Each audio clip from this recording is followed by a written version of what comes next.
Corporate chat में हमारे साथ सफायर फूड्स के ग्रुप सीईओ संजय पुरोहित जुड़ रहे हैं। सफायर फूड्स कुछ आपको ग्राफिक्स के जरिए क्विकली बता दें, एक ऐसी कंपनी है जो QSR स्पेस में बहुत ही शानदार काम कर रही है, कई सालों से, दशकों से इनफैक्ट, और टॉप ब्रांड्स KFC, पिज़्ज़ा हट में ऑपरेट करती हैं इनके फ्रेंचाइजीज। तो अगर आपके मुंह में पानी आ रहा है, बिल्कुल मुंह में पानी आ रहा है, मुंह में पानी आ रहा है, ग्राफिक्स से धुआं भी निकल रहा है, मतलब गरम पिज़्ज़ा है। तो एग्जैक्टली संजय जी से बात। संजय जी, आपके साथ एक नेक्स्ट टाइम आपके साथ शो करेंगे KFC में बैठ के गरम पिज़्ज़ा खाते हुए, तो ज्यादा मजा आएगा। लेकिन नहीं, हमने भी कोशिश की है कि ग्राफिक्स से देखिए ना, गरम पिज़्ज़ा आपको वापस एक बार दिखाइए। मिस्टर पुरोहित को भी दिखाइए। पुरोहित जी देखिए, आप अपने जब होर्डिंग्स लगवाएंगे ना, आप कभी तो ऐसे ही पिज़्ज़ा वाला गरम ग्राफिक्स के वाला लगवाइएगा। तो वापस से दिखाइए ना वो जो भी दिखा रहे थे हम सफायर्स का, तो मिस्टर पुरोहित भी देख पाएंगे वो सारी चीजें। सो पुरोहित साहब, ये बताइए कि KFC, पिज़्ज़ा हट, आपके तो बहुत ही शानदार फ्रेंचाइजीज हैं, कैसी ग्रोथ चल रही है? क्योंकि पूरे बाजार, अदरवाइज पूरे वर्ल्ड में तो स्लो डाउन का एक तरफ, और आपके रेवेन्यूज तो मैं देख रहा हूँ लास्ट 4 साल का डेटा 1200 वाला ऑलमोस्ट 1700 करोड़ क्रॉस कर गया है, तो स्लो डाउन का तो नजर नहीं आ रहा है। बट आपका क्या व्यू है अपने कारोबार पे? तो 2 साल पहले जब कोविड का जब पैंडेमिक का असर हमारे ऊपर हुआ था, तब हमको लगा था कि एक्चुअली हम 2 साल पीछे चले जाएंगे। लेकिन जैसे हम देख रहे हैं कि ऑपरेशनल जो डिसरप्शंस है वो कम होती जा रही है, वैसे कंज्यूमर डिमांड एकदम बरकरार है, वेरी स्ट्रॉन्ग कंज्यूमर डिमांड।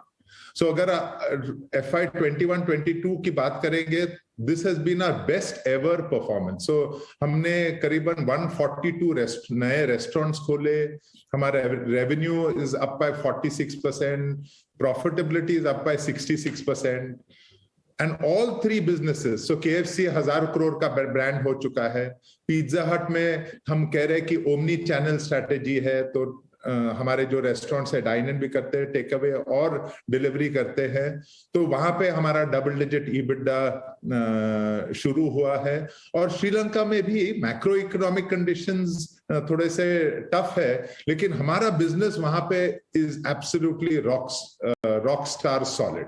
तो एक्चुअली ऐसे माहौल में हम देखते हैं कि कंज्यूमर्स वापस ट्रस्टेड ब्रांड्स की तरफ जाते हैं, और हमारे जैसे ब्रांड्स KFC और पिज़्ज़ा हट उनको एक कंफर्ट देते हैं, गुड फूड, अच्छा खाना मिलता है, सेफ हाइजीनिक कंडीशंस में मिलता है, वैल्यू अच्छा है, तो actually we are seeing good demand.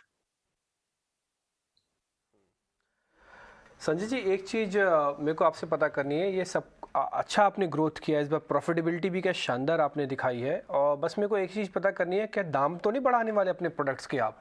क्योंकि इन्फ्लेशन है, थोड़ा कुछ बढ़ा दिए या कुछ बढ़ाना चाहते हैं, क्लियर कर दीजिएगा सर।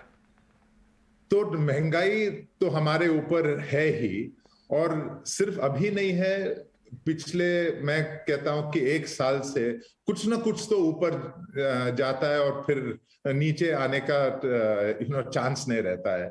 तो अभी भी इन्फ्लेशन, रॉ मटेरियल्स के ऊपर जरूर इन्फ्लेशन है, बाकी कॉस्ट आइटम्स के ऊपर इतना इन्फ्लेशन नहीं है। तो इस हिसाब से हमें थोड़ा सा तो प्राइस इंक्रीज लेना पड़ा। इस बार KFC के ऊपर करीबन 9 to 10% हमने मार्च एंड और अप्रैल में लिया है।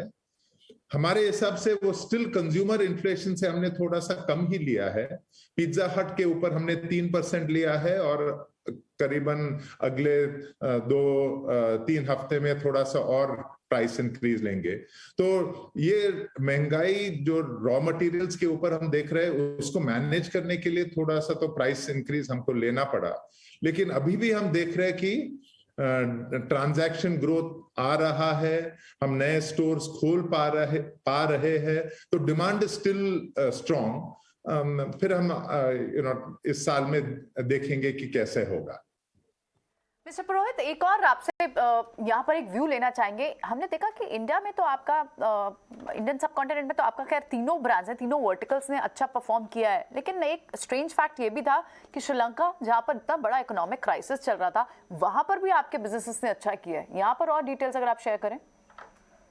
तो वहां पे श्रीलंका बिजनेस जो हमारा है, इट्स यूनिक बिजनेस। एक तो श्रीलंका में हम पिज्जा हट और टाको बेल चलाते हैं. It's the one country in the world जहां पे पिज्जा हट is the number 1 QSR brand in the country. तो हमारे कुछ ऑपरेशनल एडवांटेजेस है. एक तो हमारे 90 स्टोर्स है, तो हम सबसे एक्सेसिबल QSR ब्रांड है. फिर वैल्यू हम देते हैं, और डिलीवरी जो है इस ऐसे माहौल में जब लोगों को रेस्टोरेंट के ऊपर आना नहीं होता है, तो डिलीवरी के ऊपर फिर ध्यान देना पड़ता है. We own the whole delivery fleet. So ये तीनों accessibility is very good. We give great product at great value, and हमारा पूरा का पूरा डिलीवरी फ्लीट है. तो इस वजह से we are still able to do much better than the industry there. तो वहां पे our growth rates have been absolutely fabulous. So हमने 25 नए रेस्टोरेंट्स खोले लास्ट ईयर में. बेस हमारा 65-70 के करीब था, उसके ऊपर हमने 25 रेस्टोरेंट्स खोले. SSSG माने सेम स्टोर सेल्स ग्रोथ 42% पूरे साल में था, और EBITDA मार्जिन भी हाईएस्ट था. तो अनडाउटेडली वहां पे रेस्टोरेंट चलाना इजी नहीं है, लेकिन जैसे हमारा वहां पे जैसे हमने पोजीशन क्रिएट किया है, उस हिसाब से we are doing quite well. Fact of the matter तो ये भी है कि आपके स्टॉक में सिग्निफिकेंट डीरेटिंग हुई इन कंसर्न्स की वजह से. वो लेजिटिमेट है कि नहीं, वो अलग बात है. एक फैक्ट रख रहा हूं मैं, आपका 1 साल का ग्राफ देख रहा था, सिग्निफिकेंटली नीचे आया, ओवरऑल मार्केट भी नीचे आया, बट बाजार की एक कंसर्न है ये थोड़ा समय लग सकता है आपको जो बिजनेस इंपैक्ट, क्योंकि आपका 1/5 बिजनेस श्रीलंका से आता है, इसको रिकूप करने में. तो आप क्या क्लैरिफाई करेंगे कि कितना समय लग सकता है जो भी टेम्परेरी इश्यूज हो रहे हैं श्रीलंका में, वो पूरा पैसा पूरा बिजनेस को नॉर्मलाइज होने में, और दूसरा जो आपकी रॉ मटेरियल इश्यूज हैं वो भी नॉर्मलाइज होने में, क्योंकि ये दोनों चीज़ों के ऊपर बाजार की पैनी नजर है. जब तक ये दोनों नहीं हो जाएंगे शायद वो प्रीमियम वैल्यूएशन भी नहीं आएंगे बाजार में. तो हमारा फोकस ये है कि हम अच्छे से अच्छे बिजनेस चलाएं, इसके ऊपर हमारा ध्यान रहता है. मैं सच्ची मैं शेयर प्राइस को रोज तो देखता नहीं हूं. मेरा फोकस बिल्कुल यहाँ पे है कि हम क्लैरिफाई करना चाहूंगा, मैं आपसे जस्ट क्लैरिफाई करना चाहूंगा कि मैं स्टॉक पर रिएक्शन नहीं मांग रहा हूं, मैं तो इन्वेस्टर ही कंसर्न टेबल पर रख रहा था. आप सिर्फ ये बताएं कि ये दोनों इश्यूज कब तक नॉर्मलाइज हो सकते हैं आपके लिए. करेक्ट.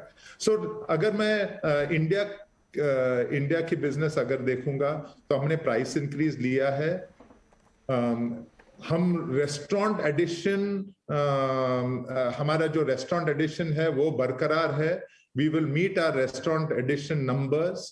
ट्रांजैक्शन ग्रोथ हो रहा है, माने consumer demand is still strong. So we expect to meet our numbers for the year. There is no question about that.